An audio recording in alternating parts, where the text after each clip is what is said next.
10 ล้านใช่แล้ว10 ล้านนอนเองเอาไปเลยถ้าเองหาคนมาลงคะแนนให้ข้าได้ยกอำเภอเสียโอ๊ตเสียหนุ่มใหญ่วัย40อดีตเป็นสจ2 สมัยที่ตอนนี้ผันตัวมาเพื่อที่จะลงสมัครสสในวาระที่รัฐบาลเพิ่งประกาศยุบสภาไปหมาดๆเสียโอ๊ตเองก็ไม่รอช้า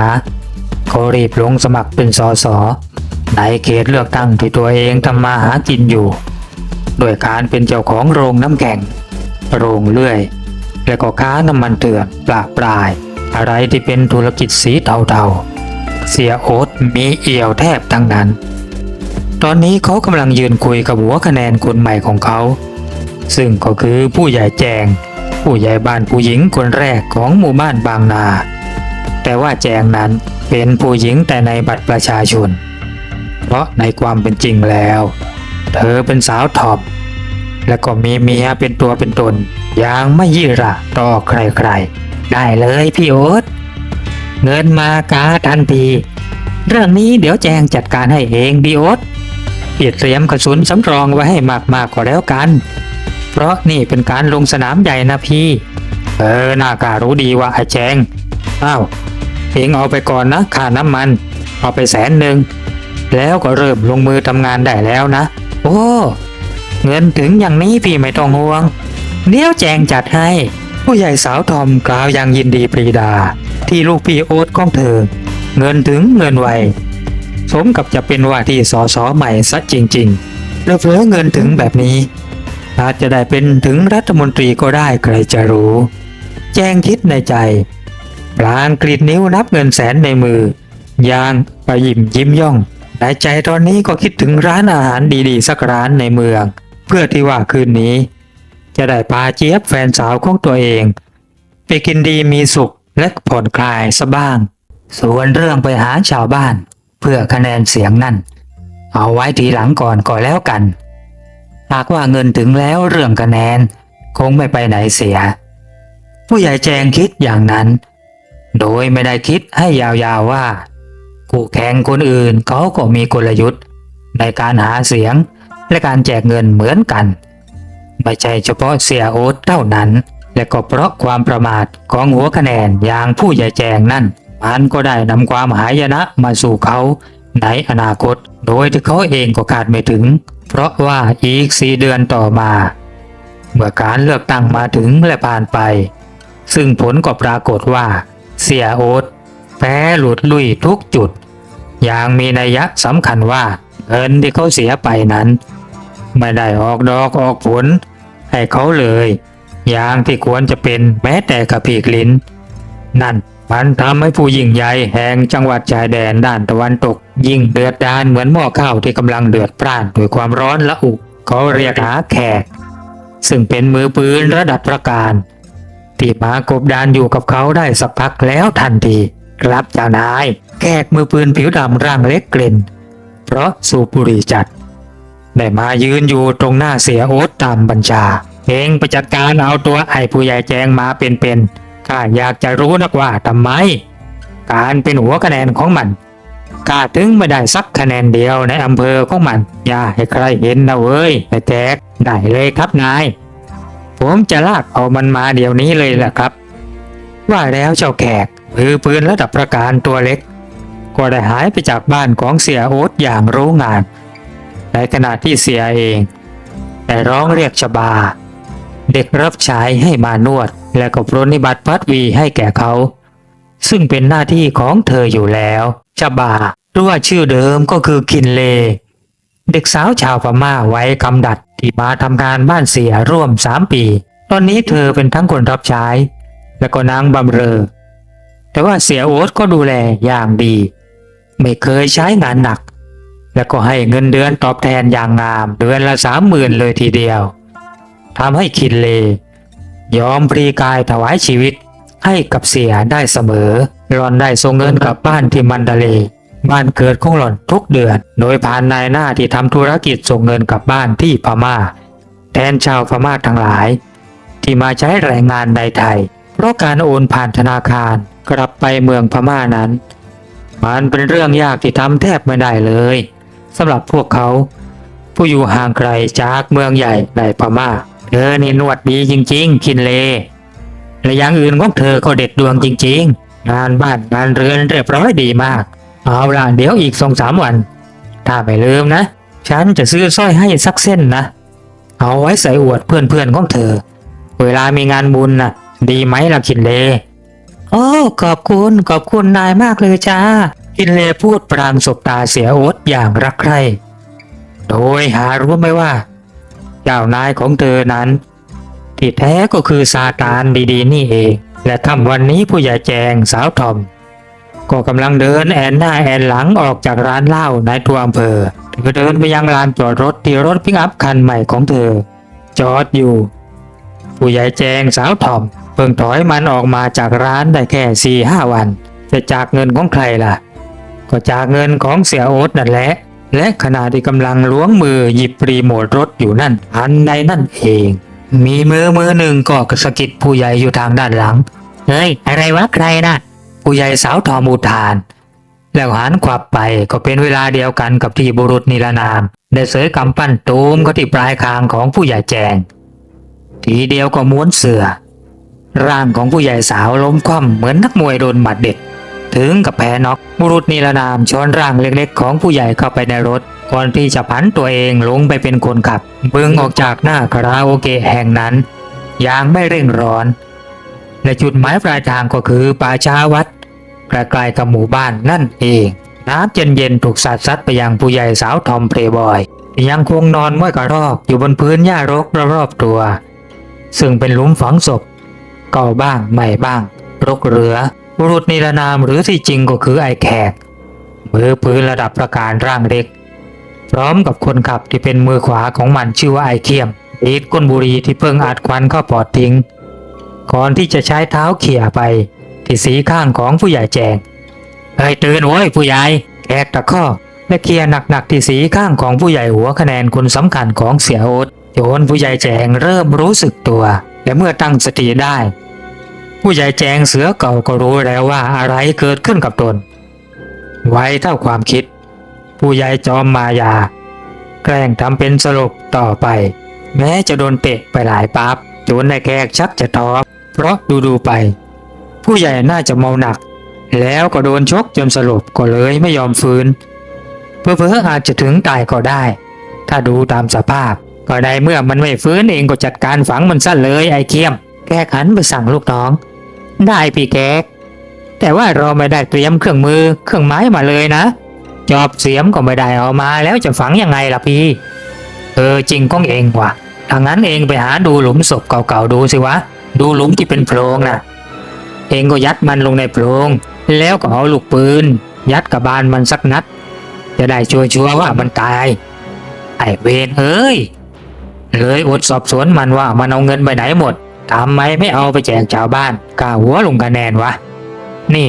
ถ้ากลับไปเสียต้องเล่นงานข้าแน่ๆที่ไม่ได้ข้อมูลอะไรสักอย่างแขกบนยางหัวเสีย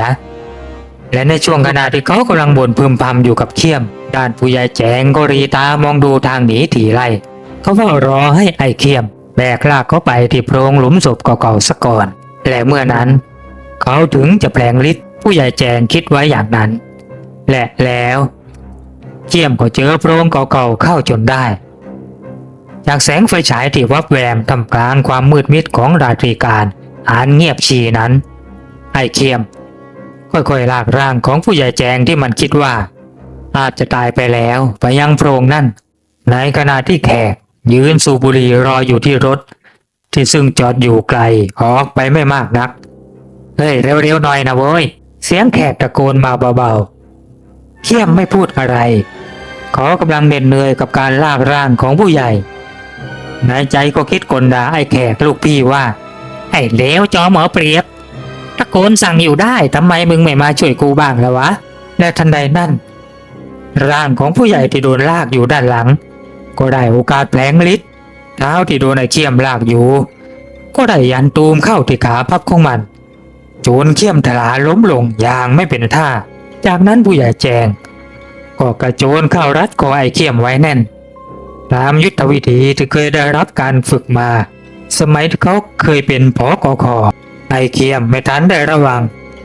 และบัดนี้ก็ได้ตกอยู่ในสถานการณ์ที่ยากลำบากซะแล้ว มันเริ่มหายใจติดขัดตะเกียกตะกายและในที่สุดไอ้เคียมก็หมดลมไปง่ายๆอย่างที่วิญญาณของมันเองก็คาดไม่ถึงว่ามันจะตายได้อย่างง่ายดายขนาดนี้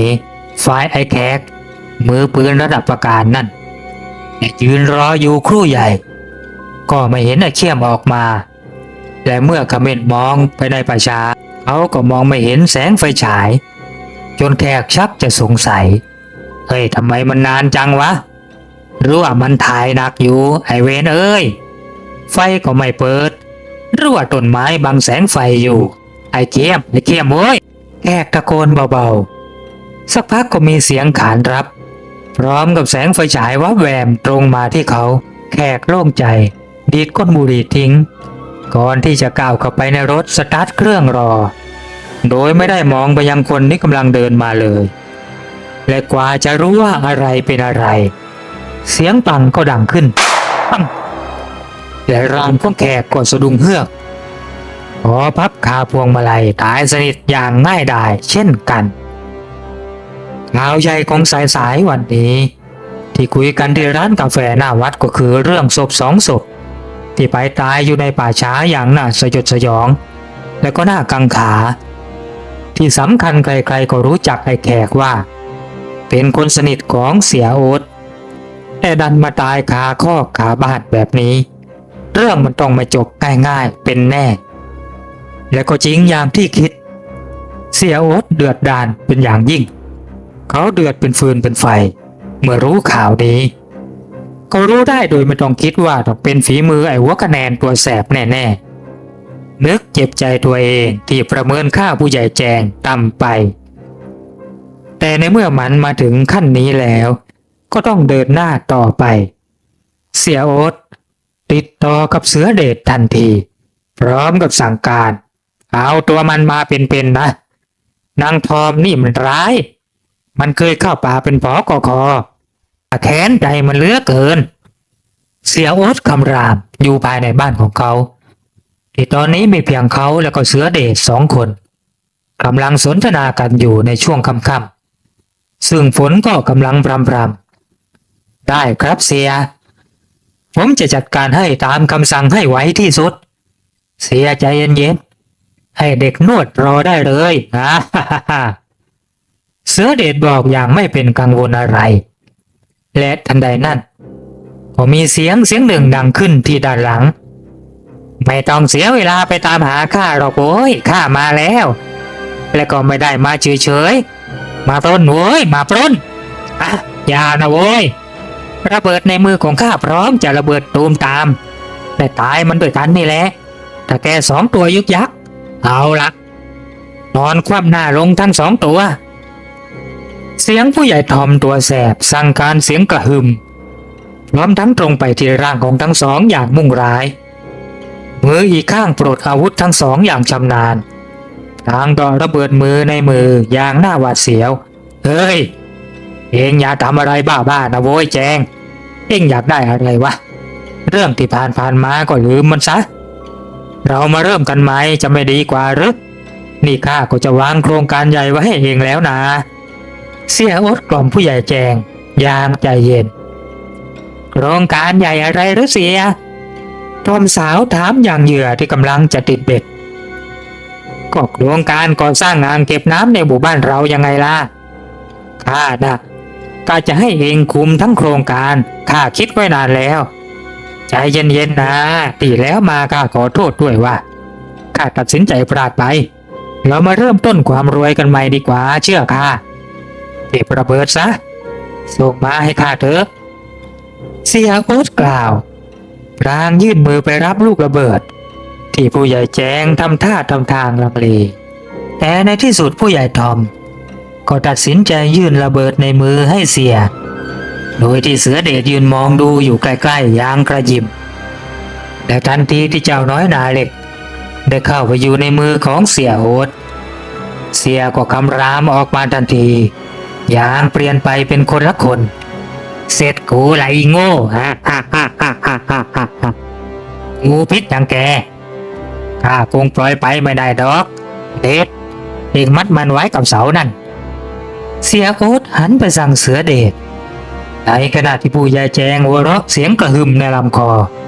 พลางพูดรอดในฝันแต่ไอ้โง่ใครฉลาดเดี๋ยวข้าจะบอกให้ไอเสียระเบิดในมือแกนะของปลอม ของจริงตรงนี้เว้ยพูดจบแจงก็เดาะระเบิดในมือที่ล้วงออกมาจากเสื้อแจ็คเก็ตเล่นเอาเสือเดชแล้วก็เสียโอ๊ตตาเหลือกฮะนี่แกหรอข้าหรืออีแจงข้าไม่ได้หรอกคนอย่างข้าผู้ใหญ่แจงไม่ได้โง่ขนาดนั้นดอกเตรียมตัวตายกันทั้งสองคนเลยเมื่อกี้พวกแกยังวางแผนจะเก็บข้าอยู่เลยนี่ทีนี้ก็เป็นตาของข้าบ้างไปลงนรกซะเถอะพูดจบผู้ใหญ่สาวทอมก็ดึงสลักระเบิดโยนตูมไปที่เสียชะตาขาดทันทีและมันก็เป็นเวลาเดียวกันกับที่เสือเดชก็ได้ระเบิดกระสุนเข้าใส่ผู้ใหญ่บ้านเช่นกันทั้งเสียงปืนและเสียงระเบิดดังขึ้นพร้อมกันร่างของเสือเดชและก็เสียจอมโกงแหลกเละด้วยอำนาจระเบิดในขณะที่ผู้ใหญ่จอมทรยศก็โดนกระสุนเจาะพรุนเข้าที่ร่างตรงหน้าอก2 นัดซ้อนๆร่างของเขาล้มลงขาดใจตายเช่นกันในที่สุดนายรบก็ตามมากระชากตัว3 จอมโฉดไปจากโลกมนุษย์ต่อไปอำเภอแห่งนี้ชาวบ้านก็คงจะอยู่กันอย่างผาสุกอีกครั้งอย่างน้อยก็ชั่วระยะเวลาหนึ่งจนกว่าจะมีคนโกงคนใหม่เข้ามาซึ่งมันต้องมีแน่นอนตราบใดที่ยังมีความรักโลภโลภหลงแล้วก็ยังมีคนอยู่ในโลกเบี้ยวๆไปนี้เชื่อเถอะว่าชาวบ้านในอำเภอนี้จะต้องเจอกับเหตุการณ์แบบนี้อีกแน่นอนจบบริบูรณ์